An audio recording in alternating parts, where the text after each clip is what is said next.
Bonjour à tous. Dans cette vidéo, nous allons voir ensemble comment assurer, en 5 temps, un grimpeur qui grimpe en moulinette. Avant cela, nous allons voir les préalables à la grimpe en moulinette et nous allons voir notamment comment doit s'équiper l'assureur, avec les points de vigilance à respecter. Tout d'abord, en arrivant devant le mur, l'assureur doit bien vérifier que les cordes ne sont pas emmêlées au niveau du relais, donc en haut de la voie, en vérifiant notamment que l'on peut bien les séparer, comme c'est le cas sur cette image. Ensuite, l'assureur va devoir installer son descendeur. Nous allons ici utiliser un système de plaquettes ou de tubes.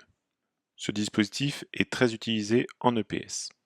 On va venir le positionner en maintenant la boucle métallique vers le bas et la partie un peu plus pointue, un peu plus proéminente vers la droite pour un assureur qui va être droitier.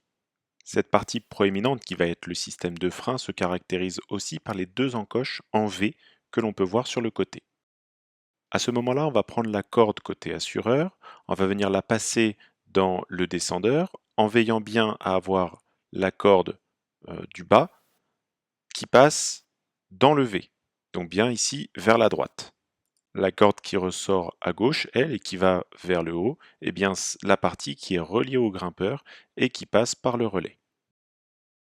Une fois que l'on a bien nos deux boucles, donc la boucle de corde et la boucle du descendeur, la boucle métallique du descendeur, on va venir installer notre mousqueton à vis qui va venir prendre les deux boucles et que l'on va venir passer dans le pontet et ensuite on va venir visser ce mousqueton. Il faudra ensuite, bien sûr, une vérification à la fois de l'assureur mais aussi du grimpeur pour être bien sûr que tout est bien installé, que le mousqueton est bien fermé et bloqué. À ce moment-là, l'assureur vient aussi vérifier le double nœud de 8 et le nœud d'arrêt au niveau du grimpeur. Dernière vérification avant de parler de l'assurage, l'assureur veillera à ne pas se mettre dans le couloir de chute qui est ici matérialisé en rouge et pour cela il viendra se décaler d'un côté tout en pouvant toujours surveiller le grimpeur. Alors nous allons maintenant voir la technique d'assurage en 5 temps que je vais vous proposer dans cette vidéo. Donc cette technique va s'appuyer sur un moyen mnémotechnique pour retenir ces 5 temps, et ça va être assez simple. On va prendre les 5 premières lettres de l'alphabet. Donc les 5 temps, ce sera le temps A, le temps B, le temps C, le temps D et le temps E. Pour le temps A, il s'agira d'avaler la corde. Donc pour cela, il faut tirer sur la corde avec la main gauche en direction de notre baudrier, et en même temps tirer avec la main droite vers le haut pour libérer le frein, sans lâcher la corde. Ensuite, pour le temps B, comme bloquer la corde, il va falloir baisser la main droite, la bloquer à côté de la cuisse et venir poser la main gauche sur cette corde au-dessus de la main droite. Ici, on aura bloqué la corde et dans cette position, le grimpeur ne peut pas tomber.